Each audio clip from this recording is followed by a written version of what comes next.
Cuba kita tengok 1/3 rakyat Malaysia tertekan. Kemudian disebut lagi dalam dunia hari ini 1 kematian setiap 40 saat. Puncanya apa dia? Stres, depres, tension. Maknanya di Malaysia masalah yang paling besar, penyakit yang paling besar, yang paling kronik di Malaysia bukan sakit jantung, bukan kencing manis darah tinggi, gout dan sebagainya, tetapi masalah yang paling besar sehingga menyaksikan pembunuhan berlaku ialah kerana masalah tekanan jiwa. Apa tak tekanan jiwanya? Cuba bayangkan, di Pahang pasangan tak suka mandi, dikenal pasti antara punca bercerai suami isteri. Nah, ni selalu tak mandi ni suami ke isteri. Jadi tuan-tuan, mari kita kembali kepada basic. Dan Ustaz berkenan sangat apa yang disebut oleh Ustazah tadi, bahawa kita kembali kepada agama dan Al-Quran itu asas yang paling penting. Ustaz memang berfikiran secara konservatif.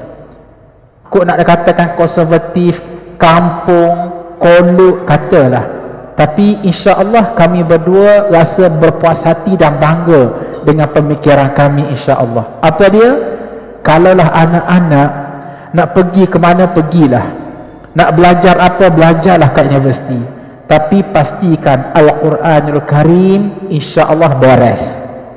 Beres dengan maksud biasa awal usia muda, pertama sekali step pertama khatam bacaan Al-Quran 30 juzuk. Masuk tahap yang kedua, nah kalau gagah boleh menghafaz Al-Quran dan sempurna 30 juzuk. Selepas itu nak masuk universiti ambil medik, silakan. Nak ambil guaman, silakan. Nak jadi pilot, silakan. Yang paling penting itu dia, asasnya Al-Quranul Karim yang menjadikan mereka tenang hidup mereka.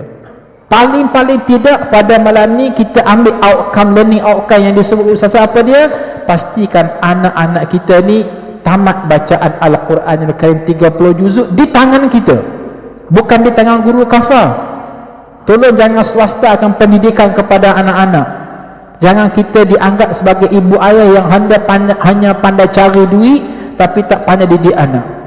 Ustaz sejujurnya rasa puas hati dan sangat puas hati dengan isteri Ustaz Nafizah Musa, kerana semua anak-anak kami 8 orang pada level pertama tamat mereka membaca Al-Quran 30 juzuk adalah di tangan ibu dia.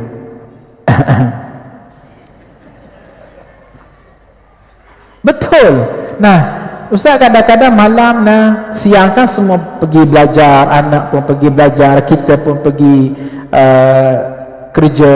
Malam Ustazah kuliah dia banyak pada siang hari, kuliah-kuliah muslimat, malamnya ada di rumah. Maka tumpuannya ialah tu dia, follow up bacaan anak-anak, membaca Quran, pastikan tamat 30 juzuk Al-Quran, kemudian barulah bertatih.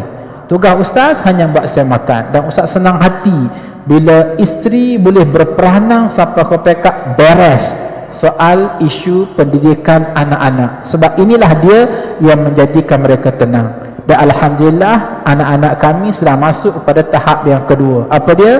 Menghafaz Al-Quran. Sudah pun ada beberapa orang yang telah pun tamat hafazan Al-Quran, ada yang dalam progres, dan kami senang hati.